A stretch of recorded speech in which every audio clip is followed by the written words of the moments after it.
Selamat datang di Misteri Malam, di mana kisah-kisah gaib, cerita mistis dihidupkan. Karena yang tak kasat mata belum tentu tiada, mereka ada di sekitar kita. Kisah kali ini merupakan kiriman dari teman saya tentang pengalaman pribadinya di desanya. Akan tapi untuk latar tempatnya kita samarkan. Mari kita lanjut ke dalam ceritanya.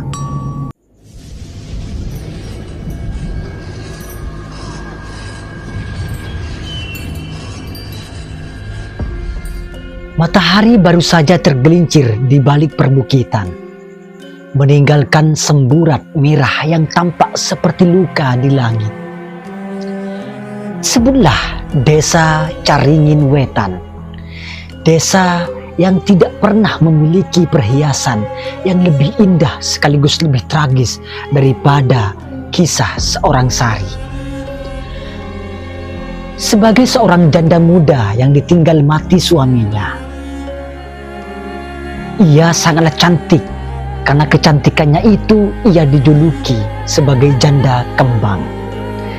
Namun kecantikannya bak sebagai kutukan. Kulitnya seputih melati dan matanya menyimpan binar yang membuat setiap pria di desa itu rela menukar nyawa demi senyumannya. Namun di balik keindahan itu ada mata serigala yang mengintai. Pak Karsa namanya, sang kepala desa yang berkuasa dengan tangan besi, telah lama terobsesi untuk meminangnya dan menjadikannya istri kelimanya. Malam itu hujan turun tipis membungkus desa. Di balik gerimis, Pak Karsa datang ke rumah panggung milik Sari dengan membawa seserahan mewah, emas murni, kain sutra, dan segepok uang. Maksud kedatangan baik Pak Karsa harus dibalas dengan penolakan Sari terhadap lamarannya. Sari tak sudi menjadi istri kelimanya. Wajah Pak Karsa memerah, urat-urat di lehernya menegang. Di depan anak buahnya, harga dirinya jatuh berkeping-keping. Dengan isyarat tangan yang dingin, ia memerintahkan anak buahnya menyeret Sari ke arah hutan di belakang desa, tepat di mana sebuah sumur tua yang mengering berada. Di tepi sumur itu, Sari dieksekusi dengan keji, diperkaos. Napas terakhirnya membawa dendam dan sumpah yang menggetarkan dedaunan. Tubuh molek itu dicampakkan ke dalam sumur, lalu ditimbun dengan batu dan tanah. Keesokan harinya, di desa, Pak Karsa menyebarkan fitnah bahwa Sari melarikan diri ke kota karena malu akan hutang-hutangnya. 7 hari setelah kejadian, keanehan demi keanehan terjadi. Setiap pukul 2 dini hari, bau wangi melati yang menyengat akan menyelimuti rumah Pak Karsa. Diikuti suara tawa centil yang perlahan berubah menjadi tangisan pilu. Korban pertamanya adalah Dranu, anak buah Pak Karsa yang mencekik Sari. Malam itu, ia duduk sembari menjaga di desa di rumah Pak Karsa. Dari semak belukar terdengar suara memanggil namanya. Dranu, Dranu, Dranu. Ia pun mencoba mencari sumber suara itu. Setelah sampai, suara itu menghilang. Tiba-tiba terdengar suara memanggil berasal dari belakangnya. Ia pun menoleh dan mendapati sesosok perempuan berkebaya merah yang berdiri dengan rambut menjuntai tanah. Ia sadar bahwa itu adalah Sari. Tanpa pikir panjang, ia berlari.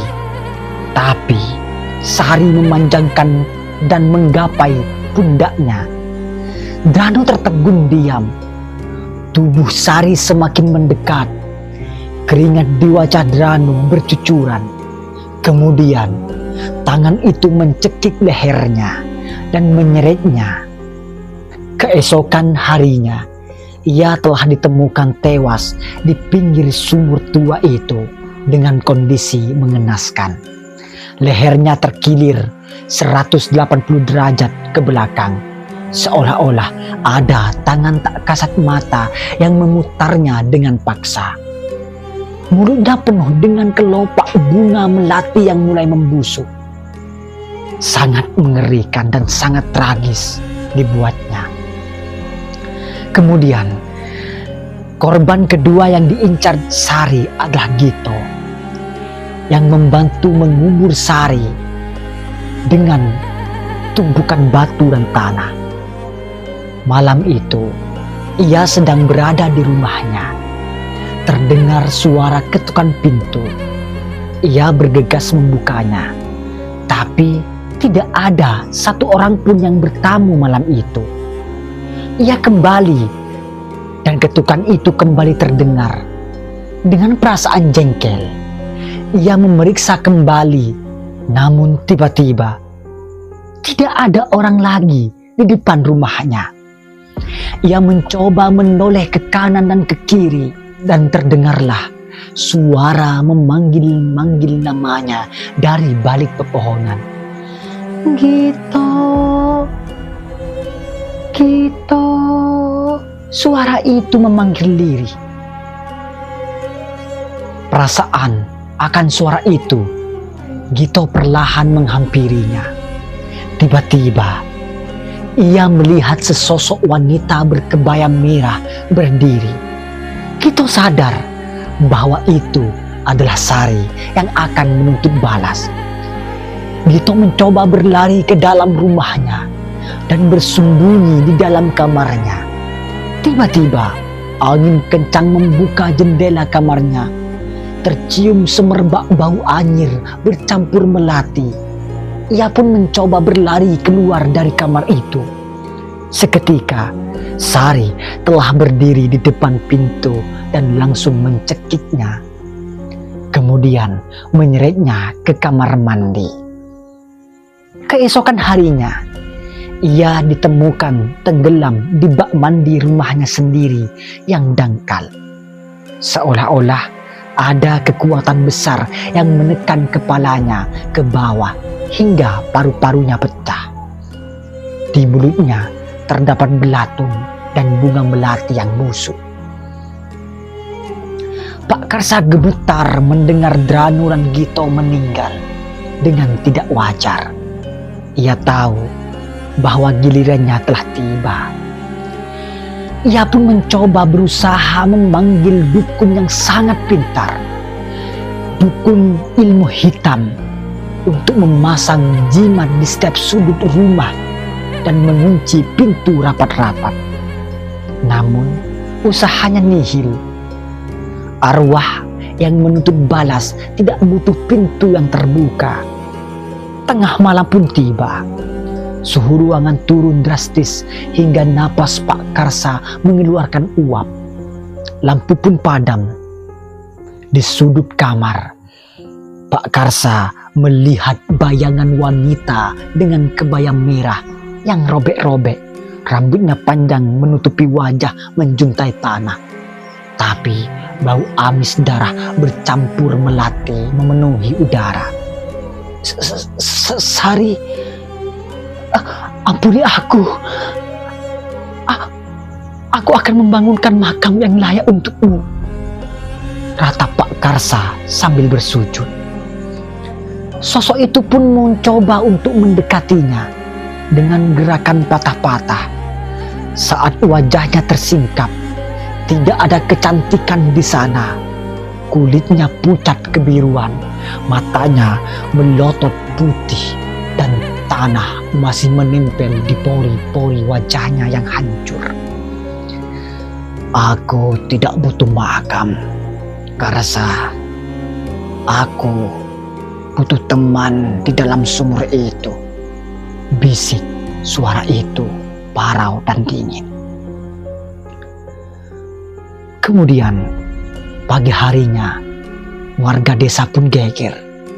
Pak Karsa telah ditemukan di dasar sumur tua yang seharusnya sudah tertimbun tanah. Anehnya, sumur itu kini kembali menganga lebar, seolah tanah yang menimbunnya lenyap di telan bumi.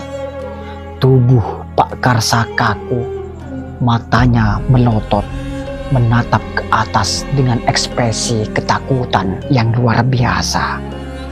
Di tangannya, ia menggenggam potongan kain kebaya merah milik Sari. Sejak saat itu, tidak ada satupun warga yang berani mendekati area sumur tua tersebut. Konon, di malam tertentu, jika seseorang lewat di sana, mereka akan melihat sesosok wanita duduk di pinggir sumur sambil menyisir rambutnya yang panjang. Jika wanita itu menoleh dan tersenyum, itu artinya dia masih mencari suami untuk menemaninya di kegelapan abadi. Cukup sekian cerita yang bisa saya ceritakan. Jangan lupa like, comment, and subscribe. Share. Terima kasih. Sampai jumpa di Misteri Malam selanjutnya.